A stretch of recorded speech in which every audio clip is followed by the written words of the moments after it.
चलिए इस वीडियो में बात करते हैं फॉर लूप की।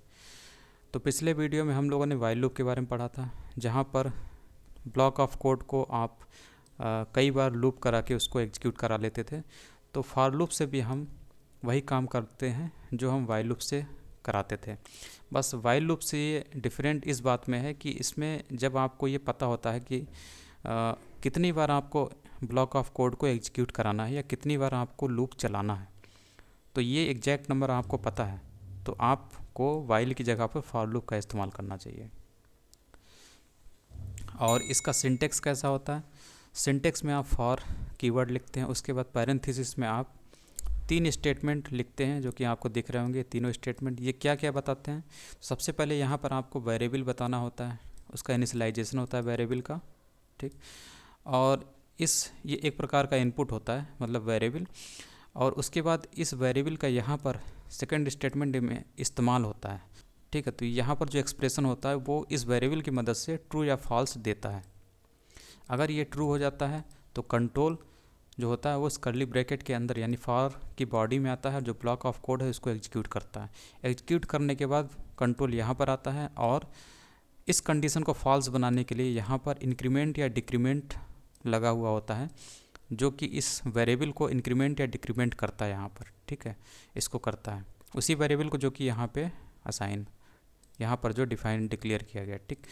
तो इसको इंक्रीमेंट डिक्रीमेंट करेगा और फिर उसके बाद कंट्रोल यहाँ पर आता है, फिर से टेस्ट करता है कंडीशन। अगर कंडीशन ट्रू होती है तो कंडीशन ट्रू होने के बाद कंट्रोल फिर से इस बॉडी में जो कोड पड़ा हुआ है इसको एग्जीक्यूट करता है। एग्जीक्यूट करने के बाद फिर से कंट्रोल यहाँ पर आता है और उसके बाद यहाँ पर जो वेरिएबल होता है जो कि यहाँ पर डिफाइन था, इसको फिर से इंक्रीमेंट डिक्रीमेंट करेगा और उसके बाद यहाँ पर फिर से ये टेस्ट होता है। इंक्रीमेंट डिक्रीमेंट होने के बाद यहाँ पे टेस्ट होता है, कंडीशन अगर ट्रू हो गया तो फिर से एग्जीक्यूट होता है। ऐसे करके कंडीशन होती है और अगर ये फॉल्स हो जाता है तो ये फॉर लूप जो होता है इससे बाहर कंट्रोल आ जाता है और ये फॉर लूप यहाँ से फॉर लूप का काम फिनिश हो जाता है। तो यही चीज़ यहाँ पे लिखी हुई है। जैसे इस एग्जांपल को समझते हैं तो यहाँ पर आपको दिख रहा होगा कि इसको थोड़ा सा छोटा कर लेते हैं ताकि ज़्यादा समझाने में देर ना लगे। सबसे पहले आपको मेन मेथड दिख रहा होगा, ठीक है, और इसका कर्ली ब्रैकेट, यहाँ मेन मेथड कर्ली ब्रैकेट में इसकी पूरी बॉडी है। इसके अंदर आपने एक वेरिएबल को डिक्लेयर किया हुआ है। उसके बाद यहाँ पर फॉर लूप है, ठीक। तो फॉर लूप में क्या होता है, सबसे पहले कंट्रोल यहाँ पर आता है, ठीक। उसको ये पता चलता है कि हाँ आई नाम का वेरिएबल डिक्लेयर है। उसके बाद कंट्रोल जब यहाँ पर आएगा तो यहाँ पर आने के बाद वो आई की वैल्यू को रीड करता है, तो उसे पता चलता है कि वैल्यू 0 है। उसके बाद कंट्रोल यहाँ पर आता है और इस आई की वैल्यू को कंपेयर करता है कि क्या 0 यानी आई यानी 0 लेस देन 2 ये सही बात है। तो 0 तो 2 से छोटा ही होता है, तो इससे ट्रू मिल जाता है। ट्रू मिलने से क्या होता है, कंट्रोल इस फॉर लूप की बॉडी में आ जाता है। फॉर लूप की बॉडी कहाँ से कहाँ तक है, यहाँ से यहाँ तक, ठीक है। तो इस बॉडी के अंदर जो भी कोड होता है उसे कंट्रोल एग्जीक्यूट कर देता है। एग्जीक्यूट करने के बाद जब एग्जीक्यूट करता है तो आई की वैल्यू को प्रिंट कर देता है यहाँ पर, ठीक है। इस स्टेटमेंट को एग्जीक्यूट करता है तो मतलब आई की वैल्यू प्रिंट कर दिया। आई की वैल्यू कितनी है, 0, तो यहाँ पे 0 प्रिंट कर दिया। उसके बाद कंट्रोल यहाँ पर आता है और आई की वैल्यू को एक इंक्रीमेंट कर देता है। आई प्लस प्लस का मतलब एक इंक्रीमेंट होना, तो आई की वैल्यू जो 0 थी यहाँ पर, उसके बाद इससे 1 हो जाती है और फिर से कंट्रोल यहाँ पर आएगा। ये काम करने के बाद आई की वैल्यू 1 हो गई। 1 फिर से यहाँ पर टेस्ट होती है कि क्या आई यानी 1 अभी भी 2 से छोटा है, तो फिर से ट्रू मिलता है, इसको छोटा होता है। तो कंट्रोल फिर से फॉर की बॉडी में आता है, इस ब्लॉक ऑफ कोड को एग्जीक्यूट करता है। उसके बाद आई की वैल्यू को यहाँ प्रिंट करा दिया था। एग्जीक्यूट करने का मतलब इसमें आई की वैल्यू को प्रिंट कर दिया था 1 वैल्यू। फिर उसके बाद कंट्रोल यहाँ पर आता है। ये काम करने के बाद कंट्रोल फिर से यहाँ पर आता है और आई की वैल्यू को 1 से 2 कर देता है।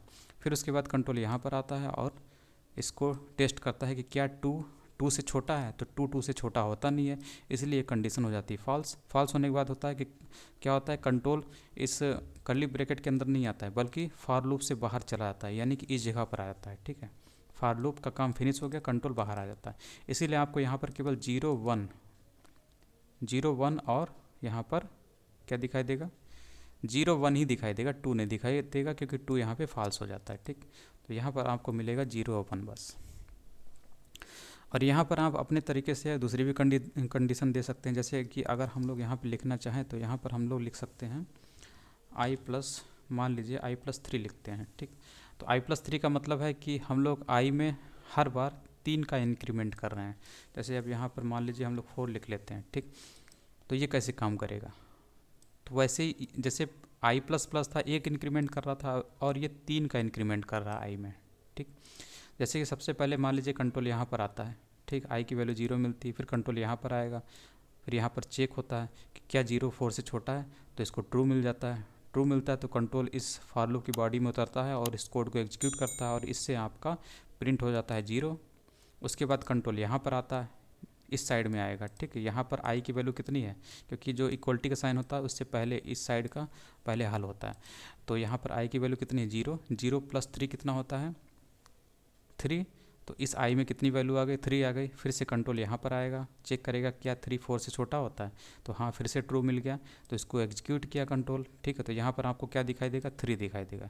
फिर से ये एग्जीक्यूट करने के बाद कंट्रोल यहाँ पर आता है, यहाँ पर, और आई की वैल्यू कितनी लेकर आया है, 3। तो 3 + 3 कितना हुआ, 6 हो गया, यानी इस आई में कितना स्टोर हो गया, 6। फिर उसके बाद कंट्रोल यहाँ पर आएगा, और 6 < 4 ये हो जाता है फॉल्स। फॉल्स होने के बाद क्या होता है, कंट्रोल इसकी फॉर लूप की बॉडी में नहीं आता है, फॉर लूप से बाहर चला जाता है, क्योंकि कंडीशन हो गई फॉल्स, यानी कि लूप जो है ब्रेक हो गया। तो इस तरीके से ये काम करता है। तो अब आपको यहाँ पर क्या दिखा, क्या दिखेगा, केवल 0 और 3 दिखाई देगा, ये देखिए। तो इस तरीके से ये काम करता है। और यहाँ पर एक एग्जांपल भी दिया, ये सेम उसी प्रकार का है। इसके बाद एक नेस्टेड लूप है। नेस्टेड लूप का मतलब होता है एक लूप के अंदर दूसरा लूप। जैसे कि अगर आप देखेंगे तो यहाँ पर फॉर लूप है, ठीक। इसकी बॉडी कहाँ से कहाँ तक है, यहाँ से यहाँ तक है। इसके अंदर सारा कोड है, ठीक, जिसको एग्जीक्यूट करना है। लेकिन ये तो नॉर्मल स्टेटमेंट है एक, इस फॉर लूप के अंदर, फॉर लूप की बॉडी में यहाँ से यहाँ तक जो बॉडी है, इसमें ये तो नॉर्मल कोड है।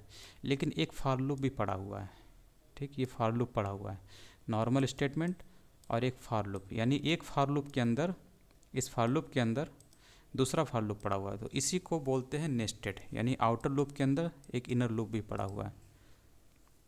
तो ये कैसे काम करता है, ये चीज़ है। इसको थोड़ा सा छोटा करते हैं तब आपको समझ में आ जाएगा।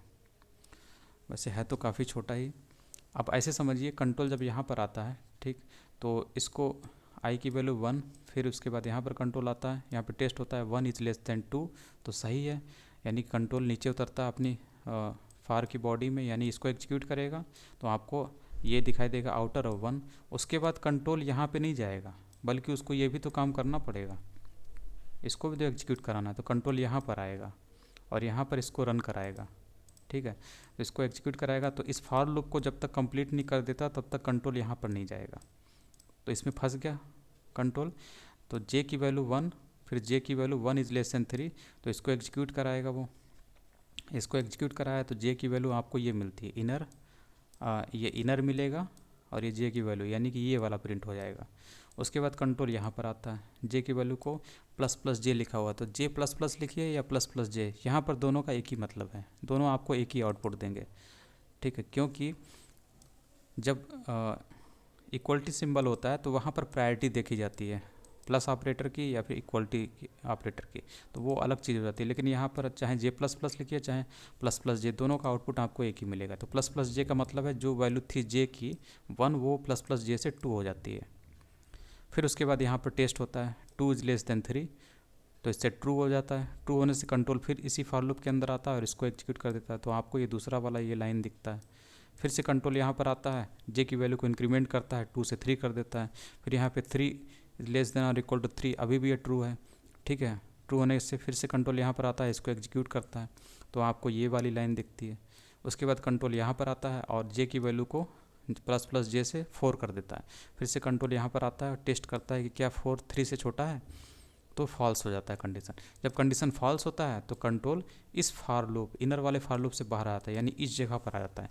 और इस जगह पर आने के बाद उसे कोई दूसरा नीचे तो कोड दिखता नहीं है, तो वो सीधे यहाँ पर जंप करता है, यहाँ पे जंप करेगा और आई की वैल्यू जो 1 थी, जो बची हुई थी पहले जो 1 थी, उसको ++i से 2 कर देता है, ठीक है। 2 करने से फिर से यहाँ पे ये टेस्ट होता है कि क्या 2 < 2 है, तो इससे ट्रू मिल जाता है, क्योंकि 2 जो होता है 2 के बराबर होता है, लेस देन तो नहीं लेकिन बराबर तो है, तो यानी ट्रू है। ट्रू है तो फिर से इस लाइन को एग्जीक्यूट करता है और आपको ये वाली लाइन दिखती है। ये काम करने के बाद फिर से कंट्रोल जो है यहाँ पे नहीं जाएगा, क्योंकि अभी फिर से वो नीचे आता है तो फिर से इसी फॉर लूप में फंस जाता है। इस फॉर लूप में फंसता है तो आपको ये तीनों लाइन दिखती हैं। तीनों लाइन दिखने के बाद कंट्रोल फिर से ये काम फिनिश करने के बाद फिर से जब यहाँ पर आता है तो प्लस प्लस आई से 2 से आई की वैल्यू 3 कर देता है। 3 करता है, 3 करने के बाद जब यहाँ पे टेस्ट होता है 3 <2 तो ये कंट्रोल जो ये फॉल्स हो जाता है कंडीशन। तो कंट्रोल जो होता है फॉल्स होने से इस फॉर लूप, बड़े वाले फॉर लूप के बाहर आ जाता है। यानी कि कंट्रोल सीधे जो है इस कर्ली ब्रैकेट के अंदर नहीं आएगा, ठीक है। वो कहाँ पर आ जाएगा, बड़े वाले आउटर फॉर लूप से बाहर आ जाएगा, यानी इस जगह पर आ जाएगा, ठीक है। और यहाँ पर जो भी कोड है होगा उसको एग्जीक्यूट कराएगा। तो इस तरीके से ये काम करता है। यानी आउटर वाला एक बार चलता है तो उसकी एक बार चलने से ये इनर वाला जो है 3 बार चल रहा है। देखिए आउटर वाला एक बार चला लेकिन इनर वाला 3 बार चला। फिर आउटर वाला की जो दूसरी वैल्यू चली एक बार तो उसके लिए भी वो 3 बार चला। यानी आउटर की एक वैल्यू के लिए इनर वाला 3 बार चल रहा है। इस तरीके से नेस्टेड वाला लूप काम करता है। इसके बाद अगले लेक्चर में बात करते हैं